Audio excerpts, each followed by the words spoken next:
یہاں پر میں آپ کو ایک اور بات بتاتا چلوں کہ جو ایران کے اندر مظاہرے ہو رہے ہیں یہ کوئی پہلی دفعہ نہیں ہو رہے، بلکہ 2019 میں تقریباً 3-4 سال پہلے ہی ایک احتجاجی مظاہروں کی لہر شروع ہو پڑی تھی، جب ایرانی گورنمنٹ نے تقریباً 50% پیٹرول کی پرائس میں انکریز کر دیا تھا، کیونکہ اس کی معاشی حالت ٹھیک نہیں تھی، اس کے اوپر پابندیاں نہیں عائد ہوئی تھی۔ اس کے رسپانس میں ایرانی گورنمنٹ نے پیٹرول کی پرائس میں 50% انکریز کیا تھا، اور جب یہ مظاہرے شروع ہوئے تھے تو گورنمنٹ نے بہت ہی طاقت کا استعمال کر کے ان کو روکنے کی کوشش کی تھی، اور اس میں کامیاب ہو گئے تھے، لیکن بہت بڑی تعداد میں اس میں اموات ہوئی تھی۔ تو 2019 میں بھی احتجاج کی ایک لہر شروع ہوئی تھی، تو اس پہ قابو پا لیا تھا، لیکن بہت مار دھاڑ کرنی پڑی تھی ایرانی گورنمنٹ کو۔ لیکن اس بار جو احتجاج ہوئے ہیں وہ ابھی تک گورنمنٹ کے قابو میں نہیں آ سکے۔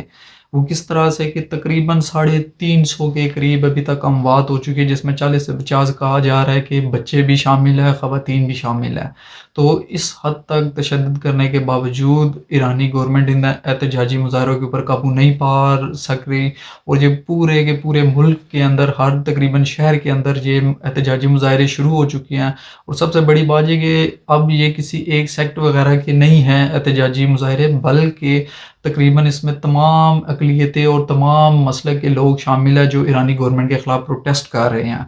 دوسری بات ایک یہ بھی میں بتاتا چلوں کہ صرف جو مظاہرے ہو رہے ہیں یہی ایک چیز نہیں ہے، بلکہ گورنمنٹ کے حق میں بھی ریلیز نکالی گئی ہیں، اور نہ صرف ریلیز نکالی گئی ہیں بلکہ وہاں کی عورتوں نے بھی حجاب کے حق میں مظاہرے کیے ہیں۔ لیکن اس کے برعکس وہاں پہ بھی کہا جا رہا ہے کہ 2 ایکٹریسز ہیں، بڑی مشہور ہے ایران کی، انہوں نے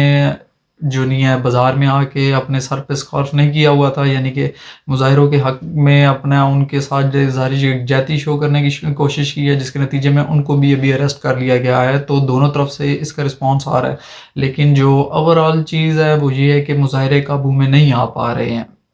یہاں پر ایک چیز آپ کو میں اور بتاتا چلوں کہ ایک جو چیز دیکھنے میں آئی کہ جب یونائٹڈ نیشن میں ایرانی صدر نے خطاب کرنا تھا تو اس دوران انہوں نے اپنے ساتھ قاسم سلیمانی کی، جو کہ ایک ایرانی جنرل تھے، جن کو کہا جاتا ہے کہ اسرائیل نے اور مغربی ایجنسیوں نے مل کے مارا ہے ان کو، تو ان کی تصویر اپنی یونائٹڈ نیشن میں خطاب کے دوران انہوں نے ساتھ رکھا، اور وہاں پہ مطالبہ کیا کہ ان کے قاتلوں کو خلاف جو کارروائی کی جائے، جو غالباً وہ کہتے ہیں کہ مغرب اسرائیل کا اتحادیہ امریکہ یعنی کہ اس میں شامل ہے۔ لیکن ایک طرف تو ایرانی صدر ہے کہ وہ ان کی تصویر ساتھ رکھ کے یونائٹڈ نیشن میں خطاب کر رہے ہیں کہ ان کے قاتلوں کے خلاف کارروائی کی جائے، لیکن انہی احتجاجی مظاہروں کے دوران قاسم سلیمانی کی تصویروں کو بھی جلایا گیا۔ نہ صرف یہ بلکہ جو خمینی ہیں ان کے گھر کو بھی باقاعدہ آگ لگائی گئی ہے، ان کے گھر کے باہر پہلے ویڈیوز اور پکچرز نکلی ہے کہ جس کے اندر دیکھا جا سکتا ہے کہ ان کے خلاف نعرے بازی کی جا رہی ہے اور ان کے گھر کو آگ باقاعدہ لگائی جا رہی ہے۔ تو یہ آج سے پہلے کہتے ہیں کہ سوچنے کا تصور بھی نہیں تھا کہ 1979 کے بعد سے جب سے انقلاب آیا اس طرح کا کوئی اقدام خمینی کے خلاف، یعنی کہ جن کی قیادت میں انقلاب آیا، تو ان کے خلاف اس طریقے کا کوئی عمل ہونا یہ غالباً اب سے پہلے نہیں تصور کیا جا سکتا تھا۔ لیکن اب دیکھا گیا کہ ان کے گھر کو بھی آگ لگائی گئی ہے، ان کے خلاف نعرے بازی ہو رہی ہے، قاسم سلیمانی کی تصویروں کو بھی جلایا جا رہا ہے، تو یہ احتجاج کی شدت بہت بڑے پیمانے پہ پھیل چکی ہے۔ اب اس کے اوپر ایرانی گورنمنٹ کا کیا موقف آ رہا ہے، وہ کہتے ہیں کہ اس کے اندر دہشت گرد شامل ہے، وہ ہیں جو لوگوں کو مار رہے ہیں، اور اس وجہ سے اتنی سویلینز کی اموات ہو رہی ہے، اور وہ انٹرنیشنل کمیونٹی سے اس کے خلاف جو نہیں ہے ایران کا ساتھ دینے کا کہہ رہے ہیں، اور وہ کہہ رہے ہیں کہ انٹرنیشنل کمیونٹی ویسے تو ہر جگہ جہاں پہ دہشت گردی کا عمل دخل ہوتا ہے وہاں پر ملکوں کا ساتھ دیتی ہے، لیکن یہاں پر ایران کا وہ ساتھ نہیں دے رہی، ان کی خاموشی مجرمانہ خاموشی ہے، اور یہ اس بات کی عکاسی کرتا ہے کہ وہ اس میں شامل ہے، یعنی کہ ایرانی گورنمنٹ کا یہ سٹانس ہے ساری صورتحال کے اوپر کہ یہ دہشت گرد ہے جو لوگوں کو مار رہے ہیں، جس کی وجہ سے سویلینز کی اتنی ڈیتھ ہو رہی ہے۔ لیکن اب دوسری طرف یہ صورتحال ہے کہ جو یونائٹڈ نیشنز کی ہیومن رائٹ واچ باڈی ہے وہ اس کے اوپر ایک اجلاس کرنے جا رہی ہے، اور غالباً ایران کے اوپر ہو سکتا ہے پابندیاں لگے، اس کو جو نہیں مذمت کی جائے گی،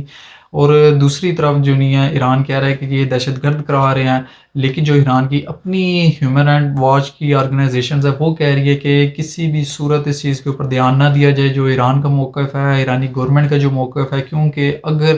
ان کا مقصد یہ ہے کہ کسی طرح انٹرنیشنل کمیونٹی اس چیز کو دہشت گردی تسلیم کر لے تو ایران کو موقع ملے گا، وہ بڑے پیمانے پر جو نہیں ہے کریک ڈاؤن کر کے، جس طرح بھی 350 کے قریب ہلاکتیں ہوگی جس میں 40 سے 50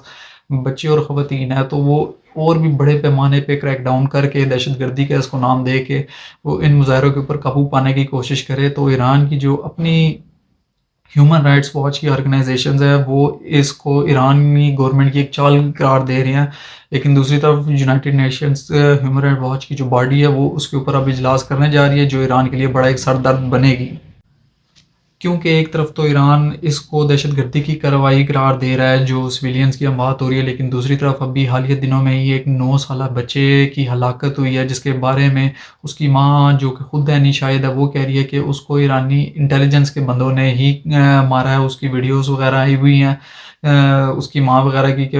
وہ کہہ رہی ہے کہ ایرانی گورنمنٹ نے مارا ہے، لیکن ایرانی گورنمنٹ کہہ رہی ہے اس کو دہشت گردوں نے مارا ہے. اس کے بعد بھی مظاہرے شروع ہوئے اور غالباً اسی دن 10 کے قریب ہلاکتیں اور ہو گئی، کیونکہ وہ احتجاجی مظاہرے اور زیادہ شروع ہو گئے جب یہ خبر آئی. تو ایران کے اوپر بہت زیادہ پریشر آنے لگا ہے United nation human right watch کی باڈی کا جو ابھی اجلاس ہونے جا رہا ہے اس کی وجہ سے. دوسرا اب یہ ہے کہ جو ایران کا موقف ہے کہ جو دہشت گرد ہیں وہ شامل ہیں ان احتجاجی مظاہروں کے اندر، اور ان کی وجہ سے سویلین اموات بڑھی ہے کیونکہ وہ سویلین لوگوں کو مارے ہیں. اس چیز کی اگر ہم بیک گراؤنڈ کو جاننے کی کوشش کریں کہ اس کے اندر کتنی صداقت ہے، تو حالیہ کچھ عرصے میں ایرانین نیوکلیئر سائنٹسٹ کو انہی کے ملک کے اندر مارا گیا. تو دیکھا جائے تو ایران کے اندر واقع ہی غیر ملکی ایجنسیاں سرگرم عمل ہیں، کیونکہ وہ بھی ایران کو امن کو سبوٹاج کرنا چاہتی ہیں. ایران اسرائیل، آپ کو پتہ ہے کہ اسرائیل سب سے بڑا دشمن ہے ایران کا، تو غیر ملکی ایجنسیاں بھی اس کے اندر ہو سکتی ہیں. لیکن کیا صرف یہ غیر ملکی ایجنسیوں کا ہے؟ تو ایسا تو بالکل نہیں نظر آ رہا ہے، کیونکہ تقریباً ملک کے تمام شہروں کے اندر یہ احتجاج پھیل چکا ہے.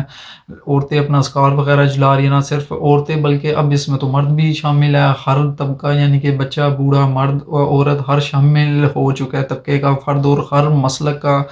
فرد اس کے اندر شامل ہیں ان احتجاجی مظاہروں کے اندر. اور یہ غالباً ابھی تک تو کہیں بھی حکومت کے کنٹرول میں آتے ہوئے نہیں لگ رہا. تو یہ سب اس بات کی نشاندہی کرتے ہیں کہ نہ صرف ایران کے جو معاشی حالات ہیں انہوں نے لوگوں کو پریشان کیا ہے، بلکہ وہ کچھ حد تک آزادی بھی چاہتے ہیں، کیونکہ جبر کے زور پہ تو ویسے بھی دین نہیں پھیلا. تو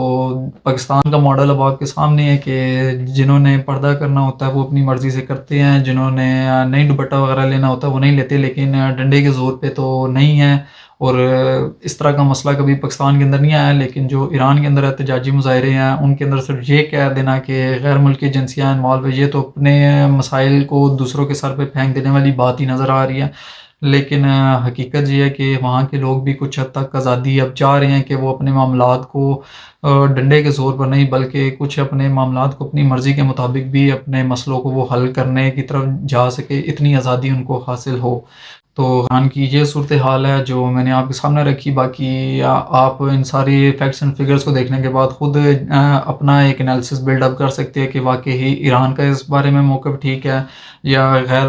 ملکی میڈیا ہے ان کا موقف ٹھیک ہے، یا وہاں کے لوگ ہیں وہ کیا اس بارے میں سوچ رہے ہیں. آیا کہ وہ کسی غیر ملکی ایجنسیوں کی حمایت پر یہ سب کچھ ہو رہا ہے، یا پھر ایران کے واقعی لوگ خود بھی اپنے معاشی حالات اور حکومت کی طرف سے لگائی گئی سخت پابندیوں سے تنگ ہے. تو اس کا بہتر فیصلہ اب آپ خود کر سکتے ہیں ان تمام حقائق کی روشنی میں. آئی ہوپ آپ سب کو میرا ولاگ پسند آیا ہوگا، تو مجھے اپنی دعاؤں میں یاد رکھنا، اپنا بہت سارا خیال رکھنا. اللہ حافظ.